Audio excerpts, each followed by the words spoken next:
दैनिक तरुण भारतच्या शताब्दीपूर्ती सोहळ्याच्या या कार्यक्रमामध्ये मंचावर उपस्थित असलेले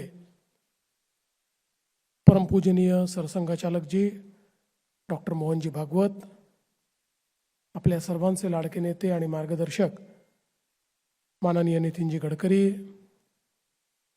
डॉक्टर विलासजी डांगरे, धनंजयजी बापट, अनिलजी दांडेकर, मुख्य संपादक शैलेशजी पांडे, या ठिकाणी मंचावर उपस्थित श्री उदय भास्कर नायर, श्रीमती मीरा कडबे, श्री समीर गौतम, संदीप पोशेट्टीवर, श्री प्रदीप काळेले, श्री आशिष बडगे, श्री अशोक मानकर, या ठिकाणी विशेष रूपाने उपस्थित असलेले विधानसभेचे अध्यक्ष राहुल नार्वेकर, मंत्रिमंडळातील आमचे सहकारी राधाकृष्ण विखे पाटील, चंद्रशेखर बावनकुळे, अशोकराव विखे, मायाते इवनाते, उपस्थित तरुण भारत आणि विचार परिवारावर विशेष प्रेम असणारे सर्व समाजाच्या विविध क्षेत्रातील मान्यवर भगिनी आणि बंधूंनो, आज अतिशय आनंदाची गोष्ट आहे की दैनिक तरुण भारतच्या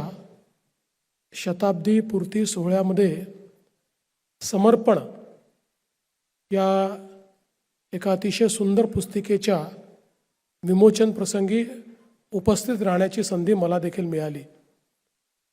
खरं म्हणजे पहिल्यांदा जो शताब्दीचा सोहळा झाला होता त्याला मला यायचं होतं, पण कोल्हापूरला माझं विमान उशिरा आल्यामुळे मी त्याला पोचू शकलो नव्हतो. पण आज मला आनंद आहे आणि आज विशेष आनंद याकरता आहे की आजच्या या कार्यक्रमामध्ये परमपूजनीय मोहनजींची मुलाखत होणार आहे आणि त्यामुळे निश्चितपणे मला असं की एक वैचारिक अधिष्ठान जे आपल्या सर्वांना हवं असतं ते या कार्यक्रमात मिळणार आहे. म्हणूनच या कार्यक्रमात येण्याचा विशेष आनंद मला आहे. मी आज या निमित्ताने दैनिक तरुण भारतला अतिशय मनापासून शुभेच्छा देतो.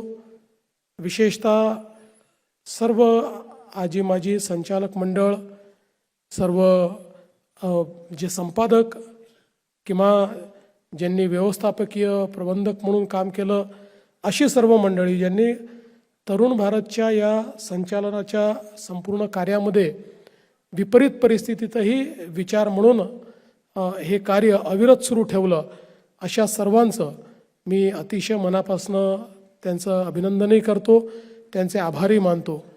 माझ्याकरता तरुण भारत याही करता अत्यंत महत्त्वाचं आहे की जीवनात वाचलेलं पहिलं वर्तमानपत्र म्हणजे तरुण भारत आहे. त्याच्यामुळे त्याचं महत्त्व हे कधीच या ठिकाणी कमी होऊ शकत नाही.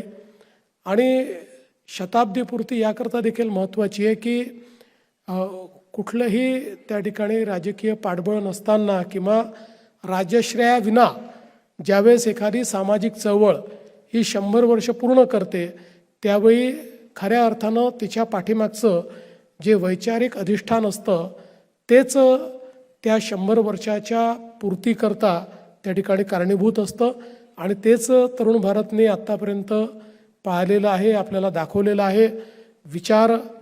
विचारांचं संवर्धन आणि ते विचार आपल्यापर्यंत पोचवण्याचं परखड काम हे सातत्याने तरुण भारतने या ठिकाणी केलेलं आहे. आणि म्हणूनच मला असं वाटतं की आज या शताब्दी पूर्तीच्या निमित्ताने ज्या उद्देशाने तरुण भारत इतके वर्ष सातत्याने कार्यरत राहिला आहे त्या उद्देशाची पूर्ती सातत्याने तरुण भारतने केली आहे असं जर आपण म्हटलं तर ते चुकीचं होणार नाही. या गोष्टीचा देखील आनंद आहे की आता पुण्याहूनही तरुण भारत सुरू झालेला आहे आणि म्हणून पुण्यालाही अतिशय चांगलं यश हे तरुण भारतला मिळेल याबद्दल मला कुठलीही शंका नाही. पुन्हा एकदा सर्वांना अतिशय मनापासून शुभेच्छा देतो आणि आपण सगळेच परमपूजनीय मोहनजींचं या ठिकाणी त्यांची मुलाखत किंवा त्यांचे विचार ऐकण्याकरता सगळे आपण या ठिकाणी बसलेलो आहोत. म्हणून अधिक वेळ न घेता या चांगल्या कार्यक्रमाला मला निमंत्रित केल्याबद्दल आभार मानतो आणि माझे 2 शब्द संपवतो. धन्यवाद. जय हिंद.